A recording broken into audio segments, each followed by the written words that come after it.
The Curse of Modernity and the Story of René Descartes' Skull. René Descartes is a great philosopher, mathematician and physicist of the Enlightenment era and one of the founders of modern European philosophy.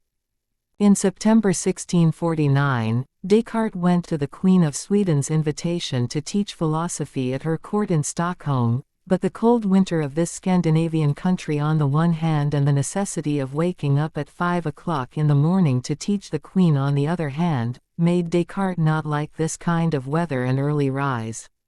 He was not used to it, he got pneumonia. He died in Sweden in 1650 and was buried in Stockholm, but this was not the end of the story. The French ambassador named Hugues, in Stockholm took the body out of the grave at night and secretly transferred it to France. During the last 350 years, Descartes' bones such as fingers, skull, etc. were sold one by one.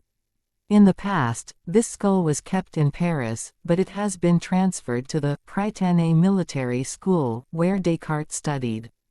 A poem in Latin has been engraved on the skull throughout history, with the following content: "From the great head of Descartes, this small booty remains, but his talent and genius are wrapped around the world, and this greatness is always remembered with joy in the minds of the pious. Behind each treasure lies a curse. Treasure searchers know that more vital than finding the treasure itself is how to induce freed of its spell.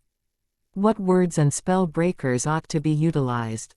Modern man found a treasure whose splendor astonished his claim eyes. To begin with, he as it were felt the eminence of the starting of an unused period in history." Bacon said that, "Time is still youthful, grant us some more centuries. We'll overcome everything and modify everything."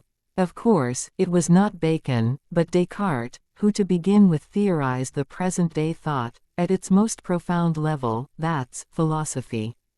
He called the recently found treasure of present-day man, I, which was a code title for the self-founding subject. From the second half of the 18th century, modern man gradually encountered the unsought surpluses of this treasure. The most profound of all was Nietzsche, who in the second half of the 19th century, was able to dig not only into this treasure itself, but also into its bed and roots, and look at the terrible truth hidden behind it. But he was cursed so much that his tongue was tied and he lived like an exorcist for more than 10 of the last years of his life. Today, nothing is left of this treasure except its curse.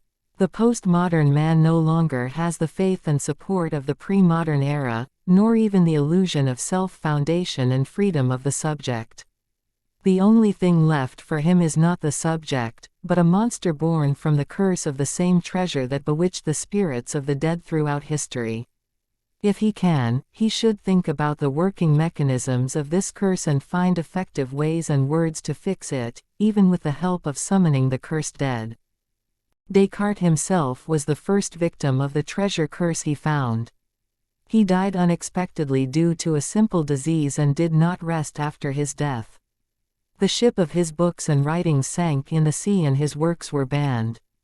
His body was secretly exhumed in Sweden and transferred to France and moved many times to finally rest in the Church of Saint-Germain, but without his most important and symbolic part, the skull. This skull, which connects Descartes with the subjectivity of the whole human being, with wounds and poems engraved on it, is a symbol for connecting the soul and bone of progress and the modern curse. And of course, this curse is still waiting for many victims.